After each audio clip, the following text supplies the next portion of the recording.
At least 18 inmates at Kern Valley State Prison in California have sued over a failure to fix water contamination at the facility. So now, according to inmates who suffered numerous health issues, and despite receiving multiple state and county level water quality violations, the prison itself, the California Department of Corrections and Rehabilitation had actually delayed their remediation and did not provide alternate sources of water, which forced thousands of inmates to consume arsenic-laced water for 6 or more years. So think about that. A little bit of arsenic in the water for 6 years. That's horrifying. I mean, they're drinking poison. And how did that happen for that long without nobody doing anything about it? Well, they said, well, we did try to do something about it. We eventually built a plant, to filter the water, the arsenic out of the water. But there were multiple failures along the way. So now, first, let me get to what arsenic does to the body. Now, according to the study, inorganic arsenic exposure can have a wide range of negative effects. It's been associated with an increased risk of cancer of the bladder, lungs, skin, kidneys, nasal passages, liver, and prostate. Additionally, long-term exposure to lower levels of arsenic results in skin lesions, rashes, warts, complications of the gastrointestinal tract, decreased production of red and white blood cells, abnormal heart rhythm, damage to blood vessels, and impaired nerve function. Combined with other things, it can lead, of course, to death. Now, the EPA's Safe Water Drinking Information System showed that from the years 2008 to 2012, KVSP's water had arsenic levels that consistently tested around 20 micrograms per liter, which is actually twice the EPA limit. Again, how did this happen? Nobody cared. Nobody cared.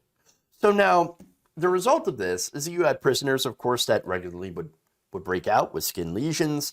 Another one cited in the article lost about 50 pounds within 90 days. And of course, when he was examined, they discovered that he had tumors on his kidneys. Another prisoner suffered retch, nausea, stomach cramps, pain, and headaches. He described KVSP's water as sometimes coming out of the tap brown and at other times having a white powdery substance in it. Consistently, though, he said, quote, "It tasted weird, like it had a salt or a chemical residue in it," which it absolutely did. So now, of course, the obvious question is, wait, why didn't somebody do something about it? Why didn't they know this was going on? Well, they knew. They absolutely knew. And they actually refused to do anything about it. In fact, as required by the California Department of Public Health, CDCR staff had begun posting flyers around the prison back in 2008. In order to alert incarcerated people at KVSP, their water contained arsenic levels above the maximum limit. So we're just going to post signs everywhere saying, hey guys, the water's poison. Make sure not to drink it. Okay, but are you going to give us alternate sources of water? No, of course not. What are you talking about? No, we're just telling you not to drink it and then saying, well, you really don't have a choice. Now, the flyers indicated that consuming water with such elevated arsenic can cause skin damage or circulatory system problems that may lead to an increased risk of cancer. Each quarter, the flyers were updated and reposted.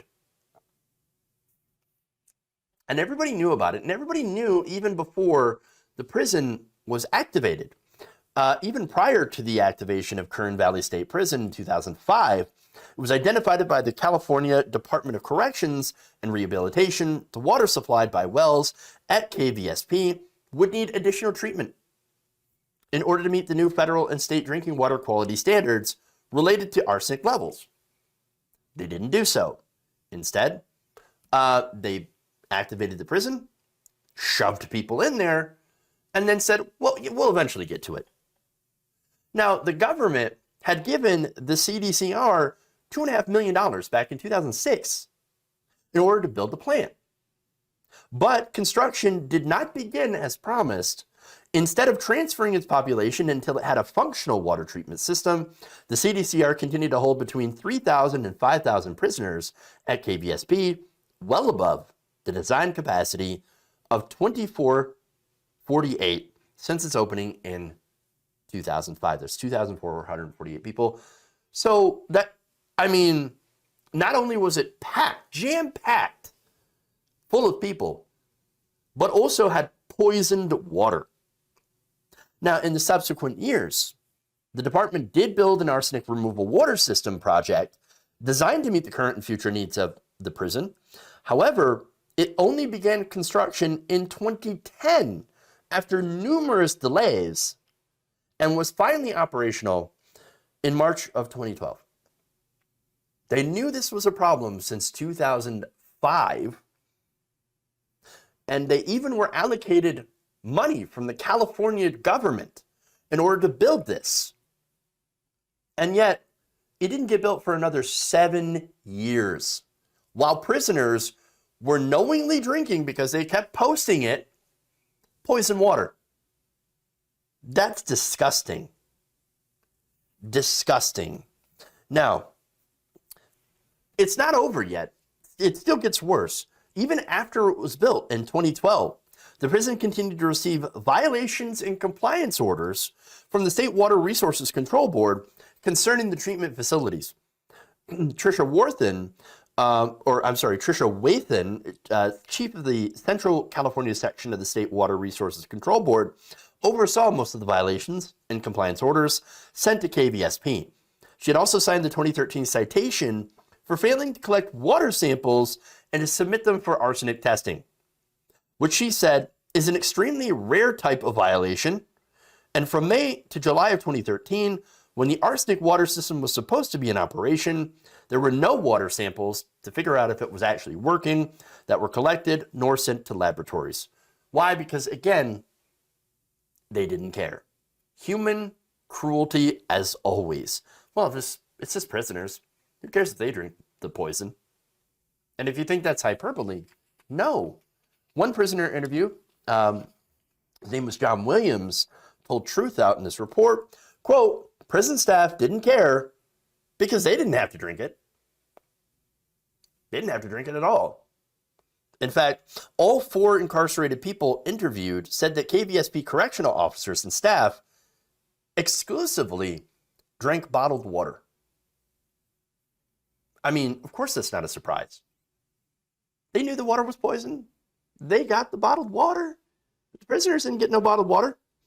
In fact, whenever they did request it, this is according to another prisoner, Anton Slaughter, who had filed a number of grievances at the prison as a result of this, said that prisoners who requested bottled water were rejected and would receive a form letter that denied their request, signed by the warden.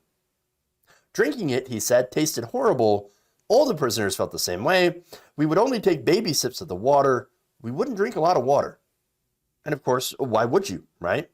Now, that said, you have to drink water, literally. If you don't drink water, then that has its own health risks of becoming dehydrated. But what are you going to do? You have no choice, right? You know it's poison, but you don't have any alternative sources, because whenever you ask for, hey, can we have bottled water, they'll laugh in your face and say, no, you can't have that. Go and drink your poison water, criminal, inmate. And by the way, they also slow-walked the development of the plant for what I can consider to be no reason at all. In fact, you had Eli McFarland, Water Resource Control Engineer for the State Water Resources Control Board, who explained that there was no approved operations plan for that plant to be built. They just didn't care to create a plan. He said, quote, "Ideally, a water system will receive a permit to operate only after it develops a detailed operations plan."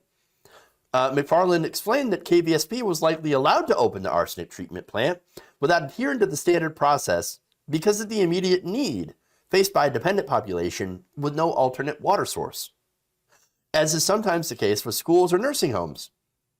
However, the decision to proceed without an operations plant meant that the CDCR was let off the hook yet again without a process for ensuring clean drinking water for its aforementioned vulnerable population.